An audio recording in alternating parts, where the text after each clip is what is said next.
Hello, welcome to this week's episode of the Let Me Ask You This podcast. I'm your host, Ebie Hepworth, and I'm so thankful that you're here. We are gearing down, and this is the last episode of season 2 of the Let Me Ask You This podcast. And I just have to say, to come right out of the gate, thank you. Thank you. I cannot tell you that enough. It's not lost on me that you have stuck around and that just so many people have listened to these episodes and these conversations and sent messages and just sharing how they're influencing your life and just what Jesus is speaking to you through them. And so I want you to know it's not lost on me of what a gift it was to get to record season 2. I mean, every guest, every conversation, and I even go into this in this episode, but I feel like I'm like, this was all for me at the end of the day.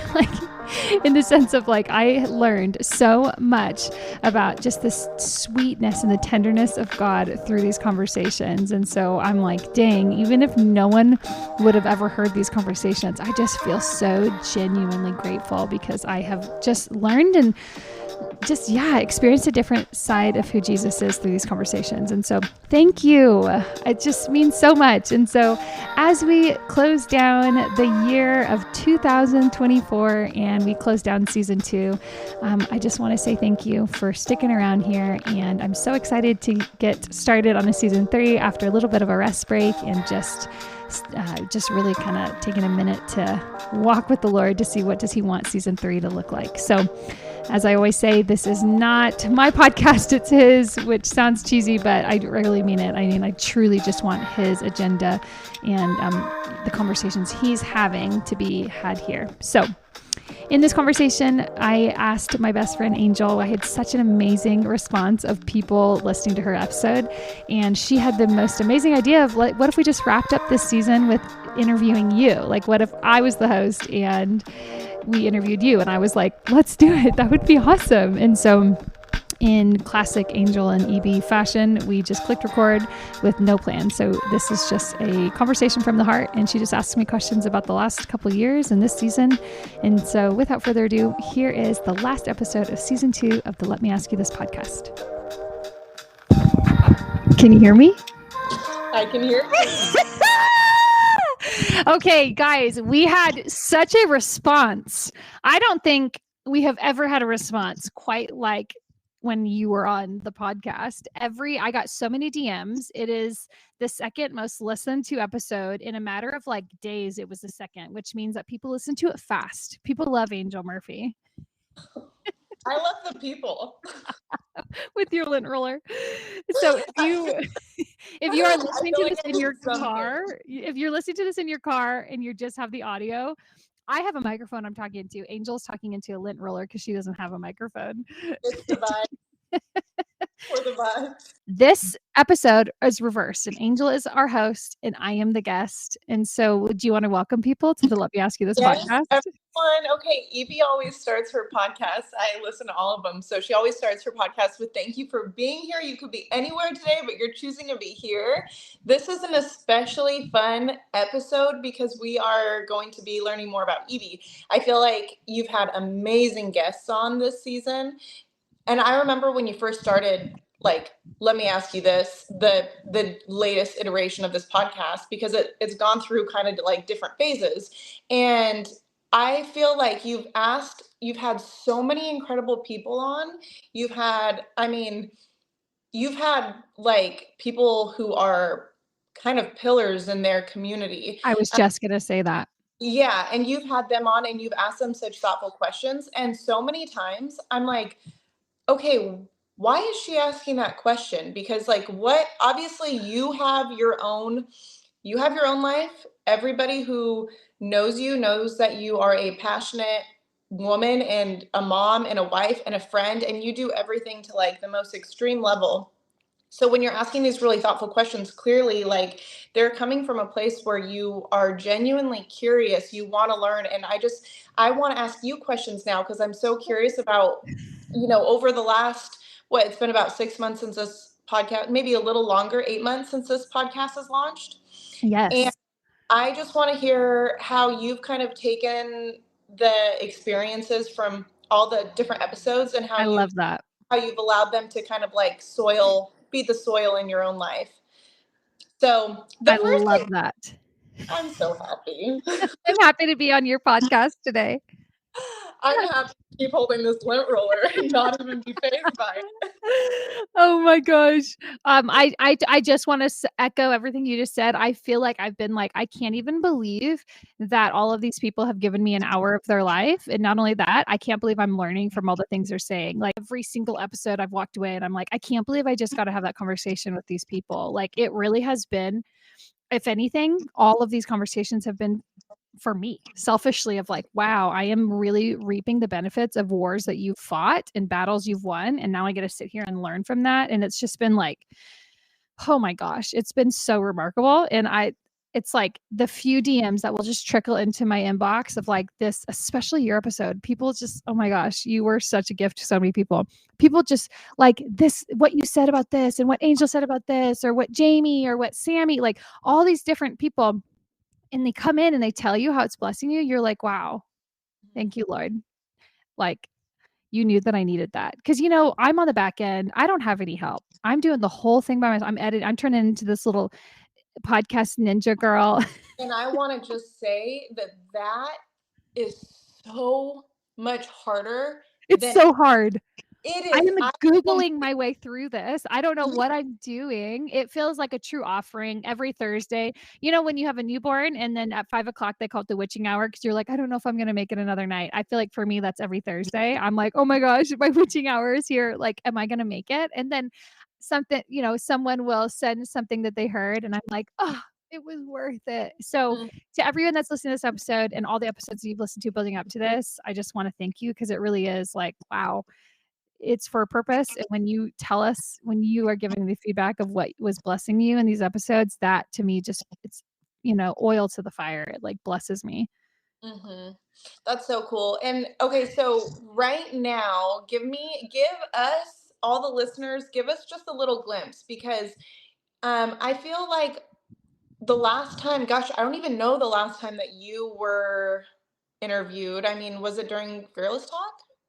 No, I was interviewed like 3 weeks ago for one.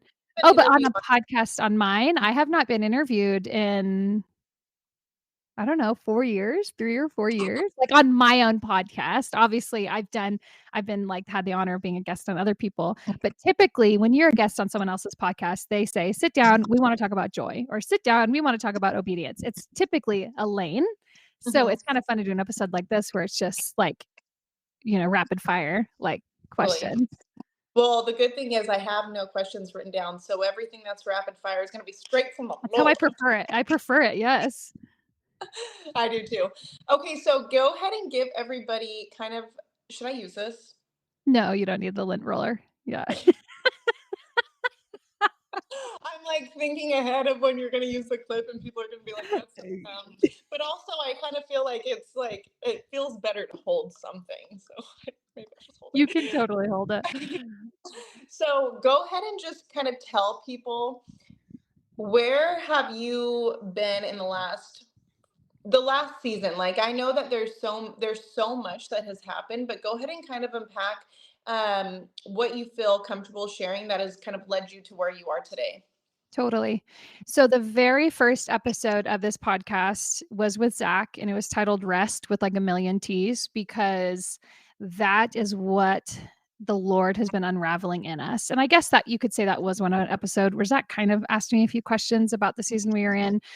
But that the last 3 years has really been so much unraveling of leaning into a rhythm of rest, so then you can run the race with endurance. And like, for people who don't know a lot of my story, I'm a mother of 4. Our big 2, they came through our family through the miracle of adoption, and our little 2 were through the miracle of, after years of infertility, birthed them. And it was just, it's amazing. It's like the way that all of our kids join our family. It's never gonna be lost on me. I'm like, it will never stop. It's just being like, a radical miracle. Radical, all of it. I'm like, what the heck?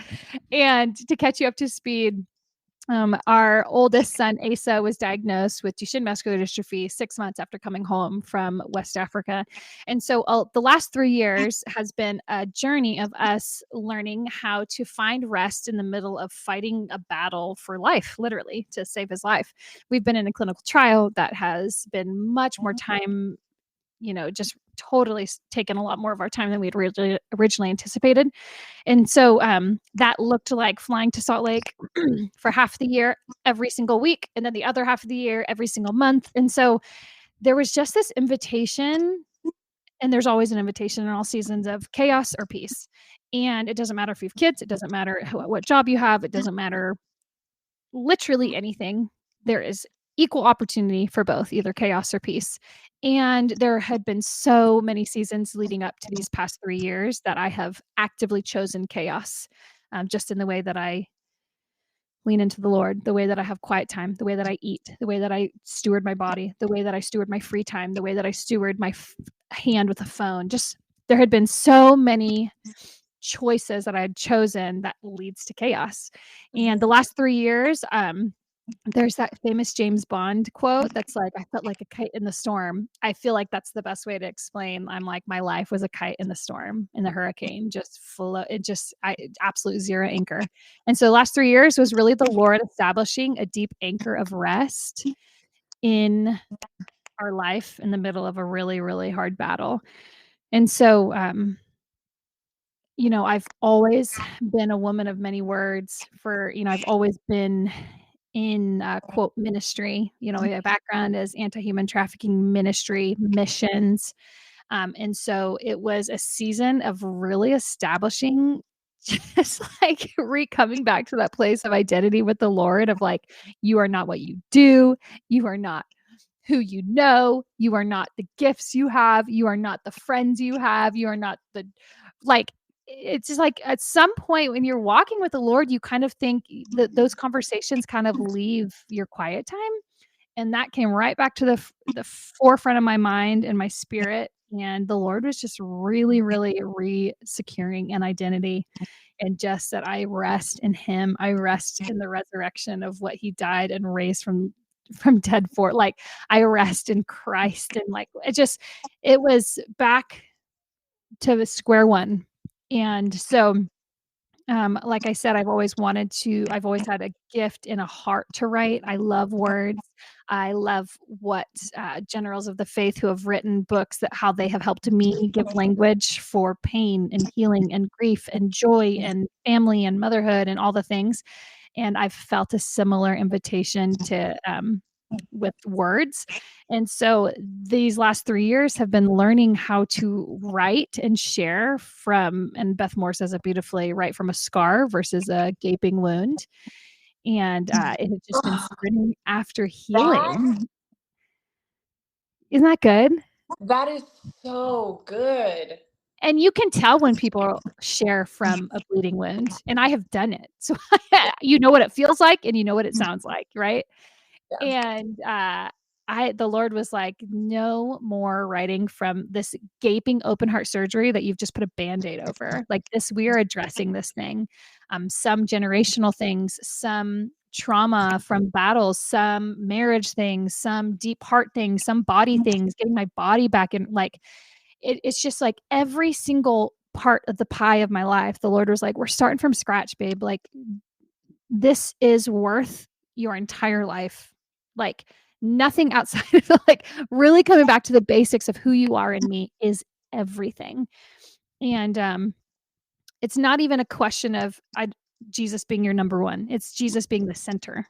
Because like, Mhm. my mentor has this idea of like this full circle. If Jesus is in the center and waters that, then it spreads out to the outer layer. But if you having that as your picture versus Jesus is my number one, it's like Jesus is my center.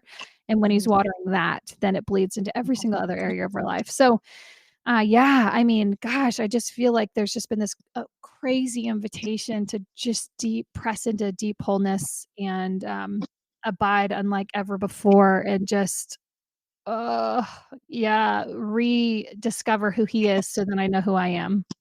Mhm. So that sounds amazing, but it also sounds like so exhausting. Yeah. When you're doing that, like, first of all, to have that much self-awareness is, like, exhausting on its own.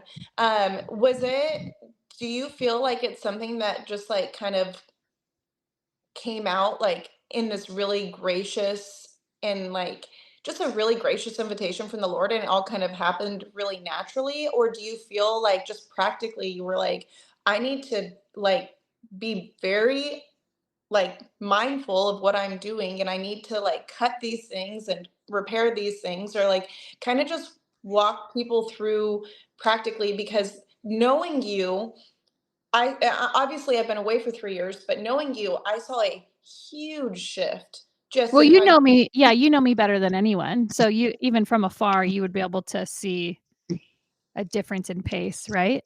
Mhm. Yeah. So is that something that you've, like, just kind of easily walked into? No, I don't think anyone trips into healing. I think it's the most intentional, fought after adventure or war, some could say. I think when you just spend time with Jesus, just you and Jesus, not with the clutter of, a worship band or the clutter of YouTube video and those things are beautiful things. I'm not saying, and I use those things too. But when you are able to dive into your secret place with just Jesus, and you be able to fix your eyes on who He is, and you're kind of looking in this mirror. For me, in that space of the more I talk to Jesus, the more He's talking to me about me. And Mhm. then when I'm looking in this mirror, I'm like, there are things in this that don't reflect him. Like when you're talking to the Holy Talk Spirit, about that a little bit more. well, like, you can scream at the top of your lungs how much you love him, how much he's your number one. You can post about him. You can write books about him. But when you're actually losing your mind on your husband, that there's something there. There's something to press into. When you are losing your mind on your kids and you're like, whoa, like that's not like there are moments where you got to look at your life, just you in an absolute purity of like your own lens, and you can be honest of like, is that the heart of God? Is that the heart of God to speak to your spouse that way? Probably not. Is it Mhm. the heart of God to have the thoughts about yourself? That's not how God speaks. And I'm over here like, dang, that's a like, and so when you actually are able to get quietly before the Lord and be like, hey, I said this. Where did that come from? I had Mhm. this thought about myself. Where did that come from? I'm worrying about these things. Where is this coming from? It starts to highlight this like, whoo, there's some deep stuff here that the Lord really wants to work through with you. It's not Mhm. like you're getting healed for him. Oh, I want to get healed so I could do more for God. I want to heal with you, Lord, so that I can live life with you. It's this Emmanuel withness that like is my mentor, and I've said this in other episodes too, but it's transforming this concept of faith as a solo to a duet. Mhm. And it's like this, okay, I have been doing everything all by myself, but then when I'm dancing with him, it's this duet, or I'm singing with him. It's this we're bouncing off of each other. And so I think my faith in the last 3 years has transformed much more into a dialogue, and I have read about people talking about that. I've seen people speak from that perspective, and I'm like, "But how? How does somebody just do life with God?" Like, at what point is he like your friend and you're just involving him in your every moment? And for me, it was a spiritual awakening of like, wow, there are so many parts of my life that is ugly, that I lack. There are these shadows that I can't fight by myself, and I shouldn't. And so I'm inviting Jesus to really come into these shadows, to come into these inner struggles, some that I've shared with my closest people like you, some that I never have, because there's just it's so dark. It's so like, oh gosh.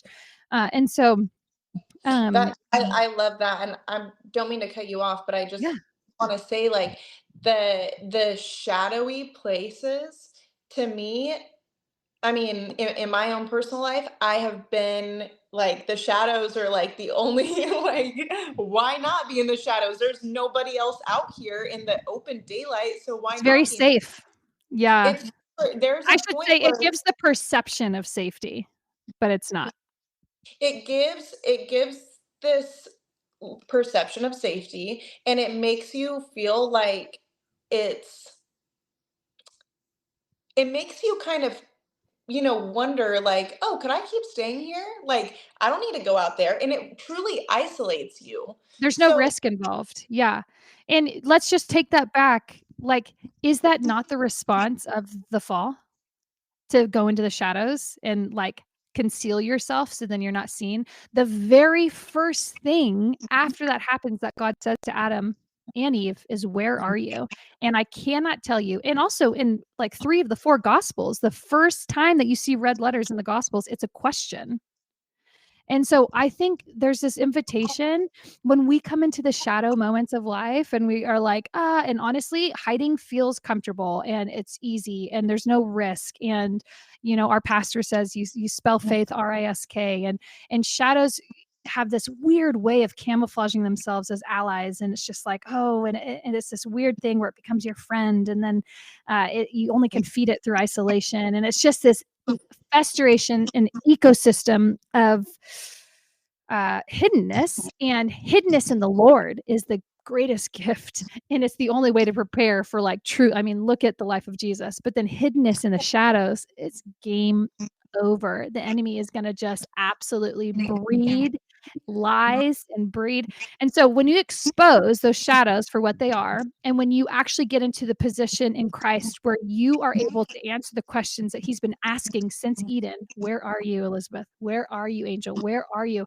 And then you're taking personal inventory. When God asks questions, it demands this, like, oh gosh, yeah, I got to take inventory. So to answer your first question, like, how do you get to that place? When you have that quietness with the Lord and you read who he is in the word, and then you're like, he's asking me that question, where am I? Okay, well, honesty, my mentor says honesty is a bridge to intimacy. And so if you're honestly asking that question, I'm going to honestly answer, where am I? I have no freaking clue. I'm lost. I'm lonely. I'm sad. I feel absolutely like I have zero mission. I feel, and you just start being so brutally honest. I feel like once I got to that place with Jesus, he was like, yes, I Mhm, can work with that. mhm, I can't work with the veneer synthetic, "Oh god, you're so good," and, like, he loves the honesty, and mhm, he's asking questions, so we're honest, and so mhm, I just feel like that's the only place to expose shadows, that's the only place to be able to actually see them for what they are, which is darkness. mhm, And, I mean, I know a lot of people don't love the Enneagram. I have found it helpful, and being a 4, I have a weird way of seeing mystery and unknown as a friend, and it helps me create, and it helps me experience, something special in the Lord. But when you're able to discern and see not all shadows, like, there's just you don't always need a level of shadow and darkness to be able to go into the depths of the Lord. Like, it is liberating to be able to step into a new level of honesty with him, you mhm. know? Do you feel like you were n before this, like, do you feel like you were not honest, or do you feel like you were just, like, it was a pure-hearted, um, relationship? Or do you feel like you had things that you were kind of, like, keeping covered, and then, like, after a certain point when so many things in your life kind of broke? I mean, to be honest, like, when you have a kid, point blank, like, when you become a parent, like, literally nothing matters the way it mattered before. Right. You have 4 kids, you You guys are can. no longer your own priority. Yeah, That's and for sure. it's a really amazing thing. It's not like this, like, "I don't have me time anymore." It's like, those things there, you realize what matters and what doesn't matter. And so Yeah, well said. you have 4 kids, and you have one with special needs, you have, like, that changes everything. Changes everything. I think I have always had, a really tenderness to the Holy Spirit. I think I've always been, I wouldn't say I was withholding honesty knowingly, but I would run at a pace out of zeal and just excitement and passion for the Lord that I didn't allow myself to slow down and, like, truly inhale where I was at and take an actual assessment. And I think a lot of people will kind of relate to like good intentions and like you're spending your time day to day in prayer, but like there are different rhythms that I was not incorporating into my life that didn't allow me to take inventory, that didn't allow me to answer questions I was being asked, or even allow me to see questions or hear questions when they were being asked. I was not Sabbathing. I was not having listening prayer. I was all about doing for the Lord. Like I loved him so much and I wanted to just make sure the world experienced his love. And I wasn't slowing down enough to experience his love hour by hour. Like I now am at a place where I am like, I cannot be apart from you. Like I cannot, like an hour that goes by and I forget you, stop, pull me back. Like, and that's my personality, right? I go a million miles per hour. I am crazy. I do a million things. I got everything on burners, but then I'm weird type B. So it's this weird flow of like, I'm a very weird personality in that way. And so I have a lot of dreams, but very little ability to like harness them well. Execute. Yeah. Like, and so that I feel that same. I feel that it's same. ADHD, I think. Yeah. It's a mixture of ADHD and just like the joy that you get from the Lord. I think it's just a combo of everything. I definitely don't have it to the extent that you have it, but it's Well, exhausting. I had one of our best friends, and you know this because I've said this a million times, but for whatever reason, I think I have spiritual amnesia because I have gotten a lot of prophetic words where, and I'm like, oh, I'm never going to forget this in the moment. And then 20 minutes later, I'm like, wait, what did they say? But of course, this one stands out because it wasn't positive. And one of our best friends said, gosh, I was probably like, I had recommitted my life to Jesus maybe a year and a half before. So I was that fresh baby vampire Christian, just like every children's of the earth know. And just like, I was like, you can't sleep. Everyone has to know the gospel. You know, that was how I was. And, I remember those days. oh man, those days were wild. Bless it. But a friend, one of our best friends, came to me and said, Evie, your zeal outweighs your wisdom. And there was a whole thing, and there was like patting of nice things before and after. So it didn't totally crush me, but it did crush me because I think about her saying that to me. And even the look on her face when she told me, I think about it literally every day. And I'm like, in zeal, there is a level of zeal that's so beautiful for the kingdom, right? But the word says, beginning of all wisdom is the fear of the Lord. And fear of the Lord requires you to sit down and meditate on who he is and the magnitude and the majesty and understanding that part of his face and understanding that part of his heart. And I was so excited. Like, and so I think this, like, stepping into my 30s, oh my gosh, I turned 33 in a week. My Jesus here. And you too. We both do in 2 weeks. I'm honestly so excited. It's wild. Stepping into into my 30s, there was something into the maturation. Maturation doesn't sound right, but Doesn't feel right. Maturity. There we go. I stepped into a level of maturity where it was like, slow down, breathe in. And if you want to step into a level of wisdom, understand that fear of the Lord and be able to ask questions and just, yeah. And so I think the biggest takeaway from the last 3 years of growing with him is going really, really low. And like, they say like the oil runs to the lowest areas. And so like, what does it look like to really, really get low? What does it really, really look like to humble myself and what does that look like to expose the shadows of the areas I struggle with? What does it look like to, I mean, this is a fresh one. And I think I was talking to you about this, but like 2 weeks ago, feeling like, dang Lord, I'm really wrestling with that feeling of embarrassment. Okay, Mhm. Elizabeth, and talking to him. Okay, what does it look like? Okay, and I feel the Lord, hey, offer this to me. This is an offering. This is a love offering to give me the emotions of embarrassment. Okay, Lord, well, walk me through. What does that look like? How do I offer to you embarrassment? How do you look at my embarrassment and see that it's an offering? Like, and it's this dialogue with Jesus of like, I'm feeling this. Now what do I do? And then he walks me through. And is it a one moment thing? No, it's been a thing that each day he's giving me more little pieces, and every single thing has been on his word. It hasn't been on this encounter moment. He's walking me through in his word. What does it look like to offer up this feeling of embarrassment, and him exposing that shame with lipstick on? And so, what is it like? What do you do with shame? And just like, you're never graduating into this place of arrival. It's just you're always in this classroom with him where he's walking you through how to know him more and how to offer up more and how to um, just yeah, find more parts of your heart that he wants to come in and invade and really shed truth into. So, yeah, Mm. I think Mhm. everyone is always gonna be a work in progress until we and then we get into glory with him, and he's like, "That like, it wasn't all for nothing. You know more of who I am." Like, we're gonna be able to be face to face with Jesus and be like, "I know you. I spent my life knowing you. I spent my life understanding your voice." Like, yeah, a woman at our church preached a couple weeks ago, and this has been sticking with me like crazy, where, you can learn as a shepherd. You could ask a shepherd, "Okay, what sounds do you make? What ticks do you sound? What whistles? Okay, a little bit lower of a tone." You can do every single thing and mimic the shepherd, and the sheep's ears won't even flinch.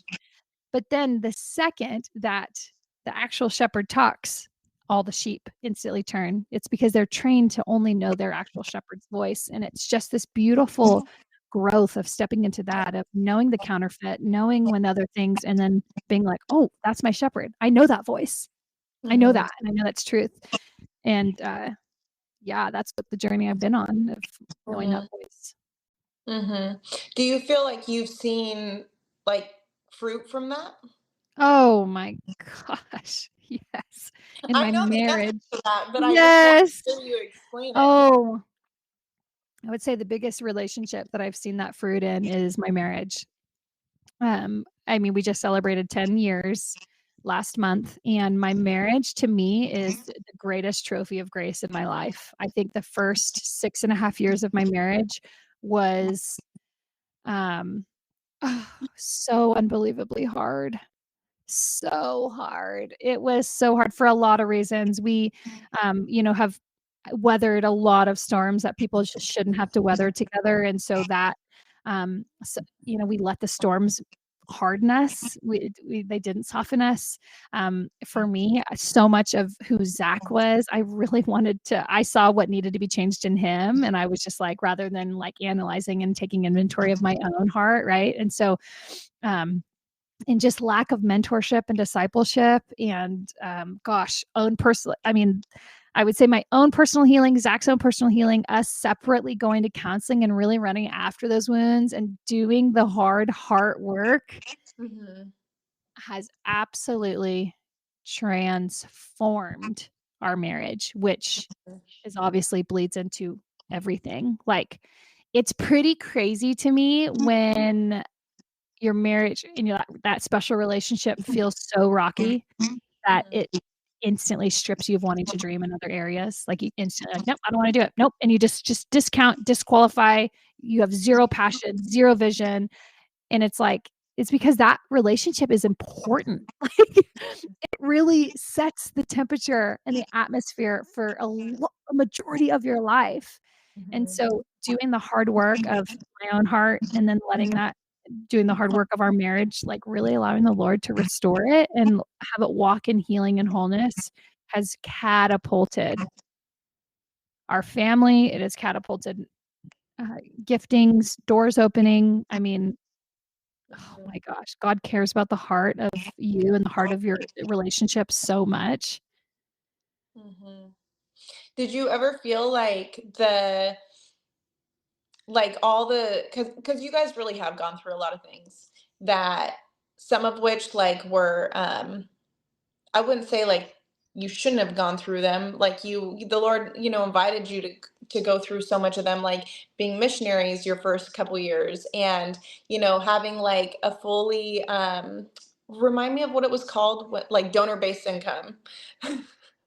Like, that was this really beautiful thing, but it's still like that teaches you something. Do you guys feel like in doing all of that, you found like a superpower in your marriage also? Like, obviously there were hard times, but like talk me through some of the really cool things that have kind of come through all that. Oh my gosh, dude. I feel like I don't even know how to answer that question because so many things. Yes, full-time missionaries, always dependent on the Lord for finances, adoption, watching the Lord grow and soften Zach's heart to adoption and then grow our family through that. The loss of, biological children, gosh, broken families, just extended families and always, the shadows of that and how, feeling a burden for that, but then also wondering, what do you do with it? What does it look like to partner with the Lord in this restoration? But where are there boundaries? Um, oh my gosh, both like we were just talking about this at Zach's birthday this a couple months ago of like Zach and I spent our 20s building family where most people build a career. And now we're in our 30s and now we're building quote careers. And so we had things very reversed. And so it's been, oh my gosh, it's been brutal, and if we didn't have people if we didn't have people like, obviously, like you and Matt, I'm, like, thinking of all the things, like, it got ugly, I'm gonna be straight up, like, people are listening to this, and they're like, "Oh, yeah, like, you say brutal, like, oh, I'm sure that just meant that you, like, raised your voice once." Like, no, it was ugly, it was bad, it involved getting pastors involved and counselors involved and friends, you guys involved and sitting us down and like just being like, this is what I'm struggling with. And it revolved a crazy amount of self-control of not fantasizing a specific outcome for what, like, it's just like there is so much that goes into pouring into a marriage. And you know, by nature, all humans are so selfish and you always have motives no matter how pure-hearted you think you are. Like there are motives attached to every comment, and so just having the heart to really, like you said, like we started this whole episode with just exposing the shadows of what these motives are and then being able to take the storms. Like what's just so crazy is like these things build you. Like battles build you. Like it's like a series of winning multiple battles that reveal who won the war. And so I can look at all of our battles that we've won in marriage, and it's like I can look at it and be like, "Dang, like the commander of the Lord's army is who walked us through this." And like some of the battles we lost, but I can look at it and be like, because of the Lord and his faithfulness, we have standing here victorious and we won that war. Like, it's like so yeah. Well, it's so crazy because like you go through all that kind of stuff and it's so it's like when you come out on the other side of it, you have a whole new skill set, you have a whole new thing that you just like were triumphant over. And it's like, okay, now we're like it somehow you're closer through the battle of it all. Um I'm gonna move on to a Yeah, new topic. Okay, do so it. and thank you for, I don't know if you're gonna keep all this in there, but just thanks for being honest. I feel like you're Yeah. being super, Oh, yeah. yeah. I mean, I know you, so I hear it, but it's crazy because like, and I kind of started, our call with this is like I feel like a lot of people think that they know the kind of like concept of you and your mindset and like who you are and how you think and all this stuff, and they have an idea of what your life looks like, but um you know, you have come out like, yeah, you do have this supernatural zeal. And I feel like that is just like the joy of the Lord. And I feel like, even when you were a little baby, I bet you were just like so freaking happy all the time. And just I like, was I would pay money to go back in time and see you as a little kid. I would love to see you as a little kid. I would love to Oh, see us We would be so cute. Oh my gosh. I wonder if we'll get to like see that one day in heaven. But I don't know if it works like that, does it? Like in my Probably. brain, Yeah, I don't think that's theologically right, but we could no. see it through our daughters connecting, and we'll just live Oh, it that way. yeah, yeah, I'll do it that way. I know, I'm like, is it theologically sound?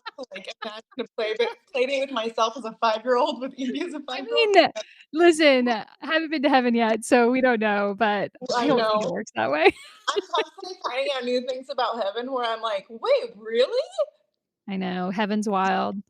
It's gonna be like that. I know it makes me so excited. I don't want to go there right now, but I'm very excited. Anyways, um, okay. So one of the things, and I have people text me about you, or No, you bring. don't.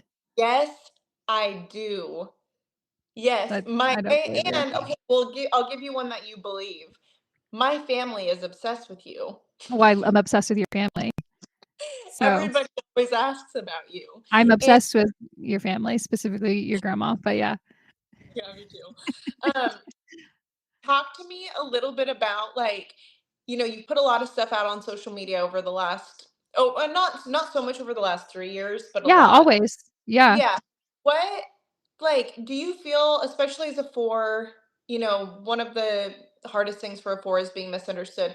Do you feel like you put stuff out there and it's just like not really like a reflection of who you are and how you are? And like I feel like so many people are always like, she's so strong, Mm. she's so like vibrant, she's so confident, like she is so fearless, Mm. and then it's like, how do you kind of like, how would you respond to that as a real Mm. person today, where you are with what your Oh, life is?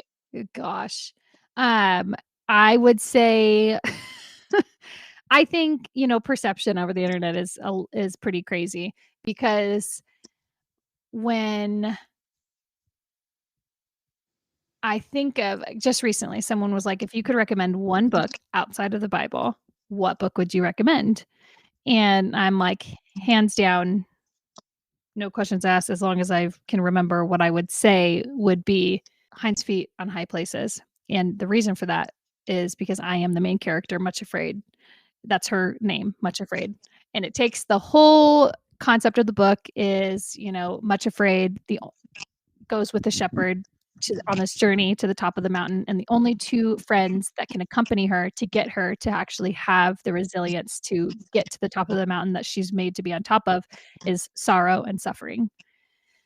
And so I think I think the Lord is so gracious to give a deep level of strength and resilience in his people. And I think it's accessible, the same amount of access to all people. I think as long I had praying granny, as long as I can remember, I would walk in. We lived next door to her almost all my life, and I would walk in, I would hear her praying. Like, I feel like the soundtrack to my childhood was a praying grandmother.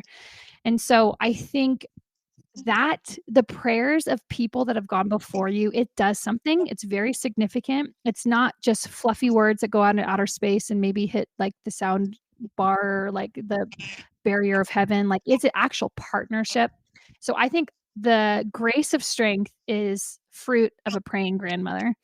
And then I also think this concept, I am by nature, I am not fearless. It blesses me that people would perceive that, honestly.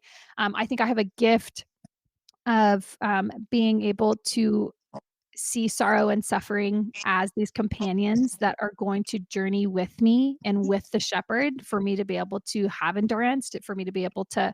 And so I think yeah, I mean, it blesses me so much that people would see me in a light of like joy and all these things. I think that's also the kindness of God that like he gives me people like you that like bring this softness and this laughter to very heavy lives. A majority of my life has been there's just been things and I'm like it's actually funny just this 2 weeks ago I was with a bunch of amazing women of the Lord and just like I can't believe I'm like telling parts of my story and you don't realize how crazy your story is until you're like, well, then I almost died and then I almost died again and then I almost died a third time and then, this and then, and you're like telling your story and you're like, oh And you're so gosh. casual about it. Like, I've really lived through some crazy stuff. Yeah. They're like, what's your first memory? I'm like, we shouldn't go there. It's pretty dark. And it's just like when you can, again, take a minute to look at your life and be like, dang, what the Lord has brought me through, and the way that the people around me have prayed me through, and the way that God has assigned. I feel like I've told my grandparents this, I'm like, Angel was an assignment. She's actually an angel that's assigned to me because she brings a joy to my life that no other friend does. Liberty was assigned to me. Allie was assigned to me. There are these people that are assigned. I'm like, this is the kindness of the Lord to weave our stories together, because it's things like that, these little tiny gifts that it's like, that is what allows me to keep my head above water from sinking. It's this just this joining of the bride of learning how to carry each other. And typically, when you learn how to carry someone else, that gives you a little bit of wisdom of how to carry yourself. Like, you're like, dang, I'm giving this person this advice, I should probably take it. And then you're learning to walk in a little bit more of maturity. And so I think learning to walk with my girls, learning to walk with my husband, learning to tread through the muddy waters of life alongside people and prioritize the Lord's voice above other people, and just like these crucial like decisions that I've made with my life is what people see, and that's translated as fearlessness. But by nature, I feel like I am the most fearful person I know. I think my mind doesn't ever turn off. My emotional gauge is always all over the place. This unsteady, like there's a lot of unknown factors in my life that I feel like I'm like, dang. And when you're deciding how to share on social media, that's a whole nother battle Lord, what do you want me to share? How do you want me to share this? What stories are mine to share? What is sharing versus exploiting? How do I make you the main like, hero of this story, because that's what you are. Like, and so yeah, my goal, my dream is obviously that anyone that comes into contact with me or my life or words that I write or anything, is that ultimately they see like the mark of Jesus on it, and that they're like, there's just no way someone could do enough positive thinking into that kind of like, this is the grace of God. This is the fingerprint of Jesus on someone's life. And that would ultimately see what, if you can do that with my life. And, people say, oh, if you could do that with my life, I could do it with yours. And it's like, people say that, and I'm like, shut up. But it's true. People say it because it's true. If people knew the way that my mind works, the thoughts that I have, the wars that I just daily am like, um, and then they see the way that God walks with me in it as a counselor and as a coach and as a father and as a shepherd and all these things. It's like they would see, okay, he really can do that with my life too. Yeah, I love that. I'm kind of getting even, obviously, it wouldn't be a podcast if I wasn't getting emotional. I was like, are you crying? I can't tell if it's just the light. I'm kind of getting emotional because it's true. There are so many things in your life that you could just break over. And um not even break. I mean, like, break apart from the call of your life, break apart from the glory of God, which he's like so saturated your life in his glory and goodness. And there are parts that are so hard that they could take you away from that, even though it's so saturated, and Mm. it's just crazy his, like, that's one of the reasons, like, selfishly sometimes why I'm like, I love being Evie's friend, because I see that, like, the joy of the Lord is her strength, and that Mm. fuels me. And Mm. I feel like I don't know if it ever feels like heavy to carry. Does it ever feel heavy to carry? Like, to carry, Oh, yeah. like, the weight? Oh, yeah, for sure. And that's that tension of how do you hand the Lord the burden and not carry it. I can tell when I start carrying it, and then I'm like, "Oh, shoot, I'm going into strategizing mode versus, like, resting in his provision and resting in his character mode." Mhm. But something you just said that I feel like is worth mentioning, my mentor last week was, sharing this, I don't know if you'd call it a revelation or what, but she was talking about in Luke when it says, that I'm going to blank on his name, but I think it was Simon of Cyrene, as Jesus is carrying the cross towards Golgotha. They had just whipped him. They had just, flogged him. He's covered in blood. And it says that Simon of Cyrene, I think that's his name. Somebody needs to fact check me. He was picked by the Roman guards to carry Jesus's cross. So Jesus is walking in front of him, and now this guy is carrying the cross. And the way that she studied it, she talks about how basically he was just randomly handpicked. Like, it was just basically the Greek breakdown or the Hebrew breakdown. I can't totally remember. I don't have my journal in front of me, but that it was almost an injustice, that he didn't want to. It was not voluntary. Somebody looked at him and said, "Hey, you're going to carry the cross." And then it's him carrying this super heavy cross. And so he's having to look down. He can't obviously look forward and see bloody Jesus barely, crippling towards Golgotha. It's just, he's looking down and he's literally walking in the blood of Jesus. And she says, "Isn't it crazy that the first person that ever walked in the blood of Jesus didn't even want to? It was involuntary. He was chosen to do it." And I have been thinking about that since she said it. I'm like, how crazy that he was handpicked to be the first person to ever actually walk in the blood of Jesus, and he didn't even want to. It was technically an injustice. It was technically this, just like, he's like, "No, why me? What the heck? Like, I just came here to give my offering to Jerusalem. Why?" And so I've been thinking about that. What's that? I didn't ask for this. I didn't ask for this. But the first person on earth that gets to walk in the actual blood of God. Like, and so I just think so many times in my life how I've been like, I didn't ask for this. I did not ask for this. But I've found that it's that closeness, it's that trail that I'm like, dang, like it is something about the suffering and sorrow of God that just, it is this umbilical cord to closeness with him. There is nothing in the world that will absolutely keep you connected to him more than that, because you're like, wow, I am literally, there's no amount of money, there's no amount of the end of the day, he is the only one that will get me through this.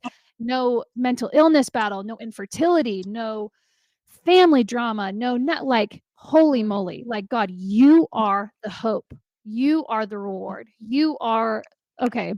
So keeping your eyes fixed on that and just being like, and understanding everyone has a cross to bear. That's a perfect metaphor of like, all of us have something that we're carrying that we're like, I didn't ask for this. I don't want to do this. This is an injustice. This is not right. I'm like, dang, we really don't have a say in the crosses that we bear. But at the end of the day, are we going to bear them? And the invitation is to walk in his blood in it. Like, it's just, that ministered to me so much when she said that. Yeah, that's crazy. Isn't that crazy? I've read that a million times and I never read that. I'm like, there's just so many layers to the word. I feel like so many times I'm like, kind of back to what you were saying earlier, like, when am I going to get it? Like, when am I just going to, like, it's not going to be hard anymore. Like, it will always be hard because you're constantly moving. If you're not moving, you're dead. Like, you know, and new challenges are always going to come. And so I love that mindset. And I love that story. I think it's going to be something that really blesses a lot of people just in hearing that. I'm going to be thinking about that. Do you feel like, kind of in the season that you're in now, you would, like, how would you describe it? As hopeful? Would you describe it as realistic? Like, what are some of the words, just as we kind of wrap up here, because I know you probably got to go. That's perfect. I would say I am the most hopeful I have been in probably a decade. I had a moment with the Lord last week where, like I was telling you, just into my inner heart, like, I was struggling with just embarrassment and just, which, really is shame. And I was just kind of going through this dialogue with the Lord, and he started to really reveal to me, like, you can only love me as much as you love yourself. And and I said, okay, well, then what do you love about me? And I just opened this dialogue of the Lord telling me things that he loved about me.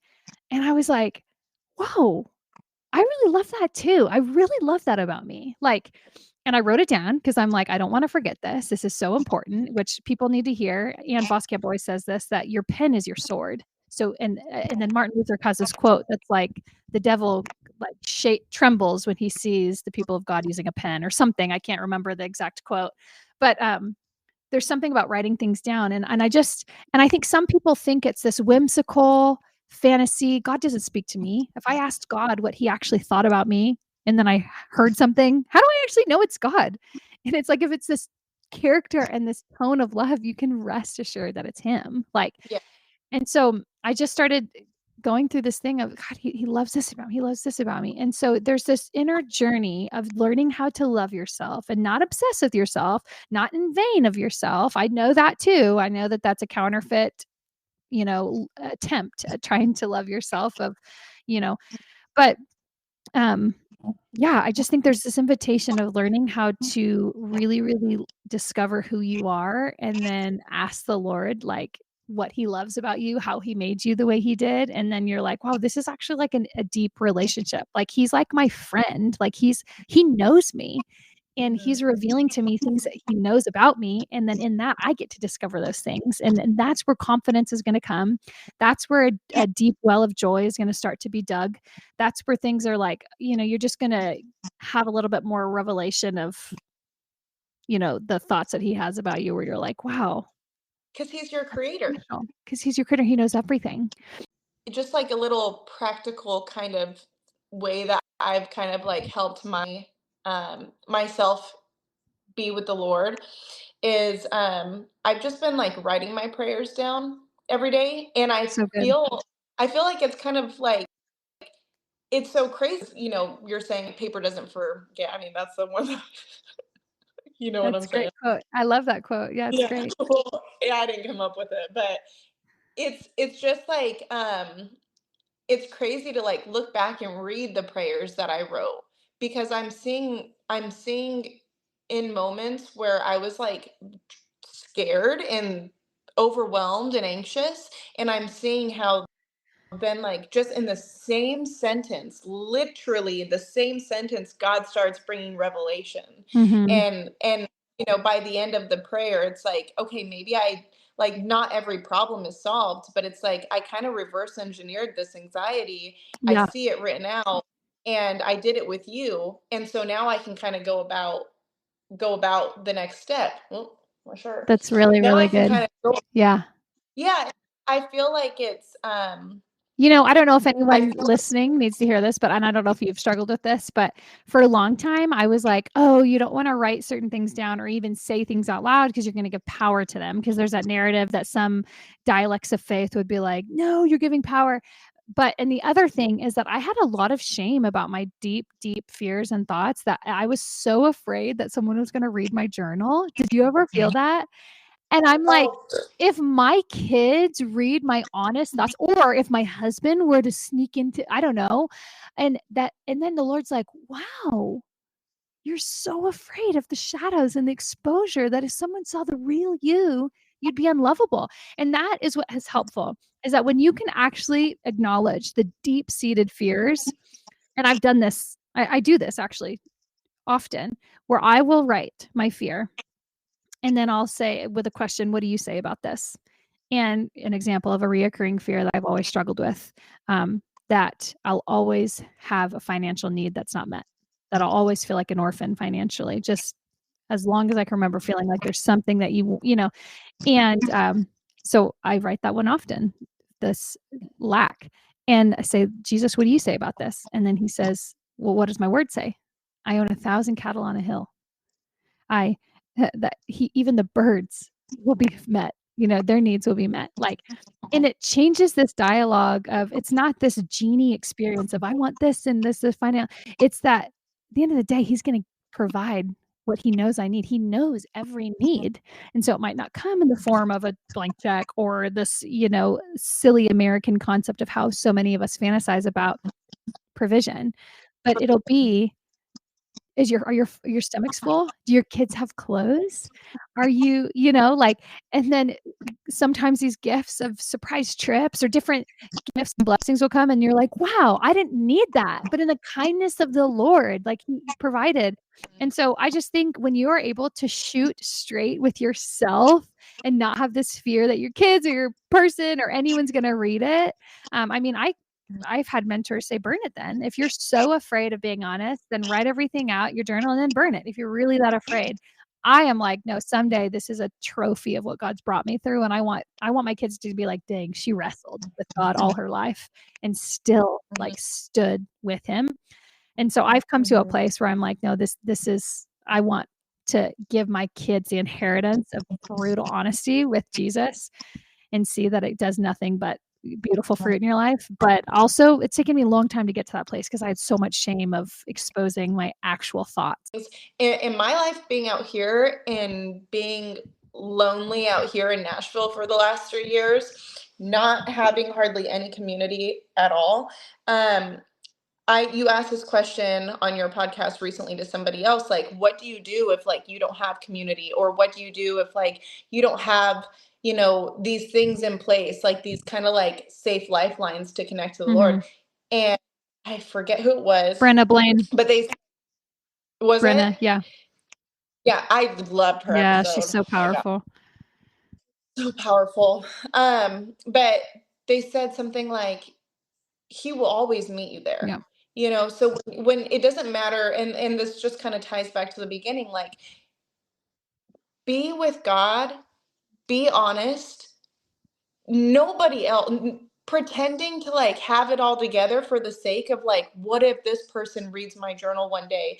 What if this person thinks that I'm like, I don't have it figured out? What if this person needs to see me be strong? Like, more than anything, God is going to take your honesty and your purity, and he's going to transform you with that. Like, and it is so crazy. And that's why I love that you're doing this podcast again. I know that it's not easy. Yeah. There will be grace for the things that you've always said this too, and I heard this a lot. Just like, it was kind of a good catchphrase when I started like going to church, and it was, you're graced for this. And I feel like in this season with this podcast, you truly are graced for I this. sense it. Yeah. You have a million other things going Yeah. on, and he has now given you a really beautiful space to honor him and to connect with him and bring his honest conversation. magic. Yeah. Yeah, I just want to open the door for people to be able to come and take a seat and have their own, honest conversation with the Lord. Like, and the last thing I'll say is seasons of, I would say wilderness, just seasons where you're like, whoo, I'm in a battle. Season that you've been in the last 3 years, and I've been in the last 3 years. The most effective strategy in all of the armor of God, everything is defensive except for the sword, which is the word. And so it says the sword of the spirit, that's what severs every lie. That's what that is the only thing. All of the armor of God is defense except for the sword. And that's why every single time Jesus is tempted and he's pulled into the wilderness, every single time, instead of responding with, oh, this, God said this, or God, he responds with the word of God. It's because that is the ultimate, like, just absolute battle strategy. And so in wilderness seasons, if you're like, dude, I am struggling. I'm feeling quiet. I'm feeling alone. I'm feeling isolated. There's so many shadows. I don't even know where to start. Then start with the word. Literally start with just the Psalms. Start with the Gospels. Just read about the words of what Jesus says. And you'll see that the way that stacks up the spiritual, just absolute endurance and just fight within you, and it changes everything. He is the word made flesh. And so when you can learn how to kind of have that battle strategy of the word and actually getting it in you, oh my gosh, it changes it's changed me. The last 3 years, I have been more with just memorizing the word, meditating. What does it look like? I'm like literally doing the memory scriptures of my kids in their second grade class. I'm like, yes, wow. Give thanks to the Lord for his grace endures. Wow, yes, Lord, today let me memorize that. Let me actually know it. So then when a battle comes, I have it. Boom. And it's like, so yeah, I think that's the greatest way to ever walk through a hard season, is equipping yourself with the word. I love that. Well, I'm so happy that you've given it all to the Lord. I mean, Thanks, Ange.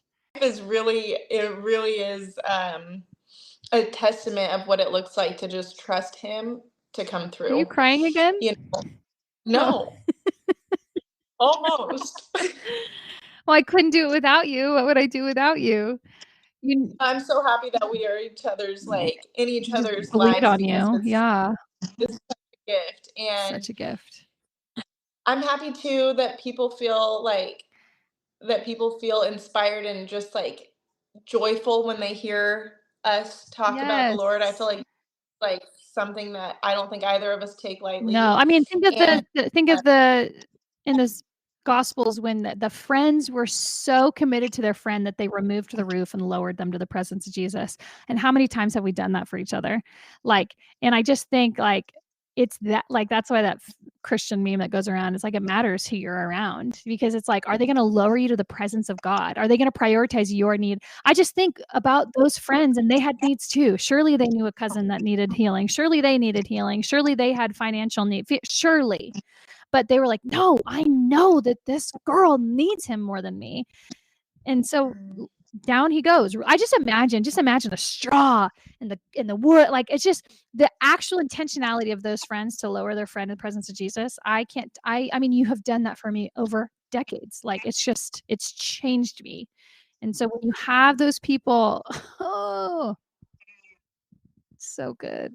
they're a gift. You're a Yeah, gift. Thank you for doing that for yeah. me. Oh my gosh, it's an honor and a privilege. It really is.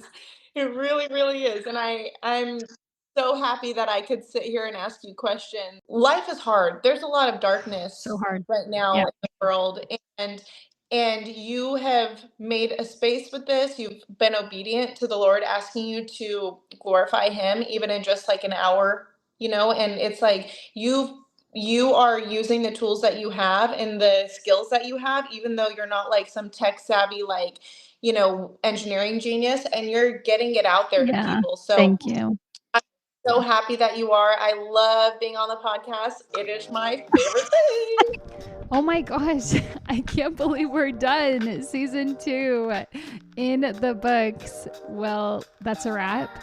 Thank you again so much for tuning in all season long. And if anything in this episode stood out, please, it really does make such a difference when you leave a comment, whether that's on Apple Podcasts or Spotify, or if you just share whatever was, ministering to you in your socials. It really does mean so much and it carries a lot of weight. And so I don't take it lightly. Thank you for being around here all season. So I'll see you next year in 2025 on the Let Me Ask You This podcast.